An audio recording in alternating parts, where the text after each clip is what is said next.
मेरा नाम मासूम रज़ा खान है और ये मेरा 457 मेरा रैंक आया है इस बार। अब मुझे लगता है कि जैसे जामिया मिलिया इस्लामिया का इस पार्ट में बहुत बड़ा रोल था।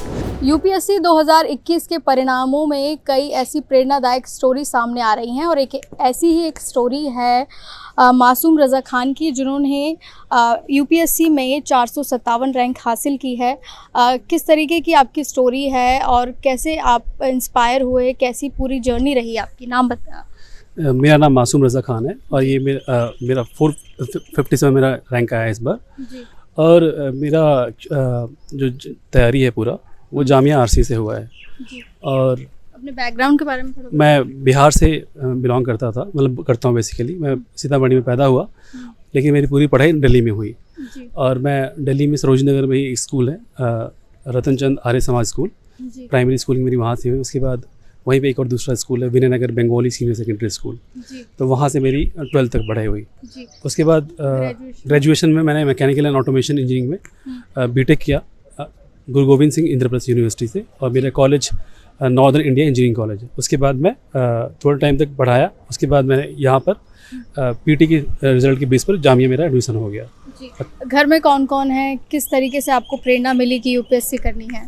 घर में मेरे मम्मी पापा और 2 बहन हैं। एक बहन की शादी हो चुकी है और एक छोटी बहन पढ़ाई करती है अभी, वो होली फैमिली से, वो हाँ मैं सिंगल ब्रदर हूँ। और बाकी मेरे मोटिवेशन खास करके, मतलब मैं अगर सोचूं तो मतलब समाज के जो कब से जो सोशली इकोनॉमिकली और बैकवर्ड सेक्शन है खासकर, और सोशल और इकोनॉमिक बैकवर्ड सेक्शन, मैं उनके आसपास रहा तो मैंने ऑब्जर्व किया काफ़ी हद तक कई चीज़ें वो इसलिए नहीं कर पाते क्योंकि उनके पास अपॉर्चुनिटी इसलिए नहीं होती, कि उनके पास प्रिविलेज नहीं होता कि वो उस काम को छोड़ के पढ़ाई पे ज़्यादा ध्यान दे पाए। कई बार मुझे जैसे कि आपने हम बातचीत में भी बताया कि आपके फादर जो है फ्रूट सेलर। मेरे फादर एक्चुअली फूड वेंडर है, फूड वेंडर है मेरे फादर। हाँ, तो वो हम वहीं पर ही अभी भी वही है उनका। ये सफदरजंग एन्क्लेव में है, ये एनडीएमए की भवन है उसके पीछे। अच्छा। तो एक मेरी मदर जो है वो होम मेकर है, वो घर पे रहती हैं।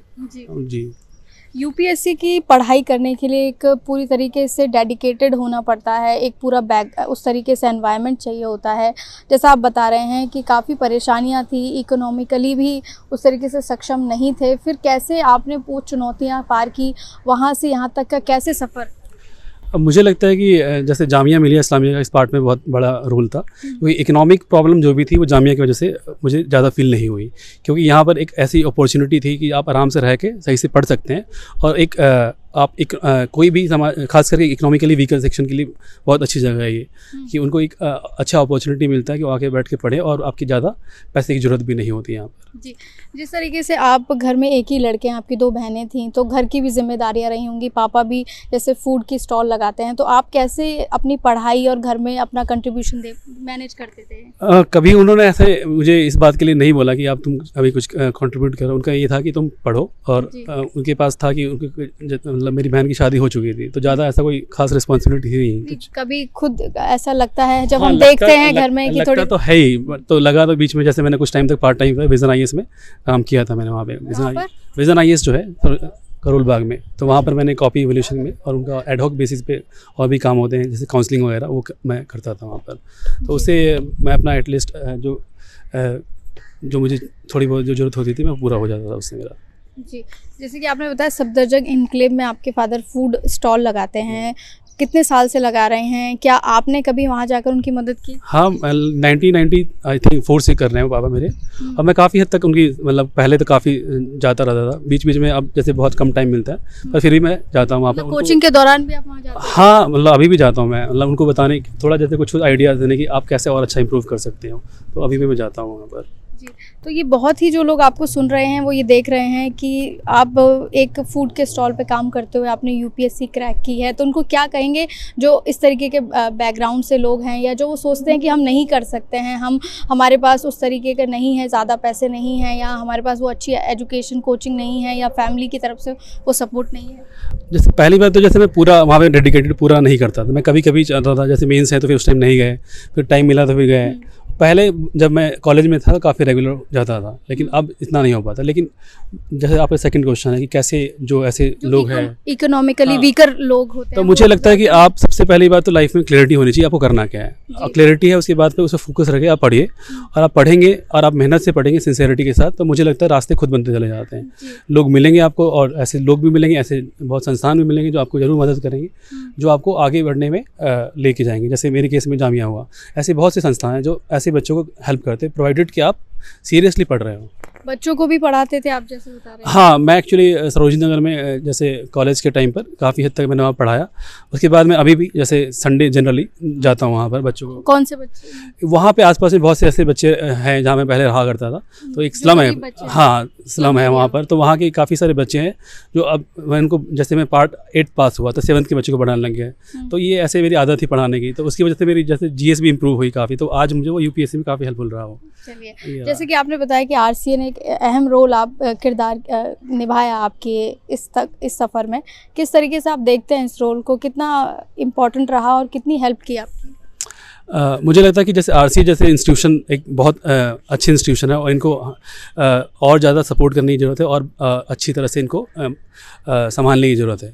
तो इस इंस्टीट्यूशन ने जैसे सबसे ज़्यादा रोल, जैसे मैं देखूँ तो यहाँ पे पीयर ग्रुप जो है यहाँ का RCA का बहुत अच्छा पीयर ग्रुप है। उन्होंने हमेशा लोगों को, यहाँ पे हर लोग एक दूसरे की सपोर्ट करते हैं। जैसे कई बार क्या होता है, लोग आपस में जेलसी होती है, तो यहाँ पर वो वाला नहीं है। यहाँ पे लोग आपका, चाहे वो कुछ हो या सिलेक्ट ना हुए हो, आपका सिलेक्ट हो गया, एक दूसरे की ज़रूर मदद करते हैं बोली। तो ये एक सबसे बड़ा यहाँ का मैं बोलूँगा कि प्राइम फैक्टर है कि यहाँ का रिजल्ट सबसे अच्छा होता है। कैसे स्ट्रैटेजी रहती थी, पढ़ाई कैसे करते थे, रोज़ाना कितने घंटे पढ़ना होता था आप? घंटे तो मैंने कभी सच में डिसाइड नहीं किया कि कितने घंटे पढ़ना है नहीं पढ़ना है, बट जनरली 7 से 8 घंटे के आसपास रेगुलर होता था मैं। ठीक है, एग्ज़ाम के टाइम में थोड़ा ज़्यादा पढ़ते थे। और स्ट्रैटेजी खास करके मेरी पूरी फोकस जो होती थी वो UPSC के सिलेबस और प्रीवियस ईयर क्वेश्चन को देख के पढ़ता था, क्योंकि ताकि आपको पता होना चाहिए आपको किस डायरेक्शन में जाना है। क्योंकि स्टार्टिंग में जब बच्चे आते हैं खास करके, सबसे बड़ा क्या होता है कि डायरेक्शन लेस होते हैं वो जी।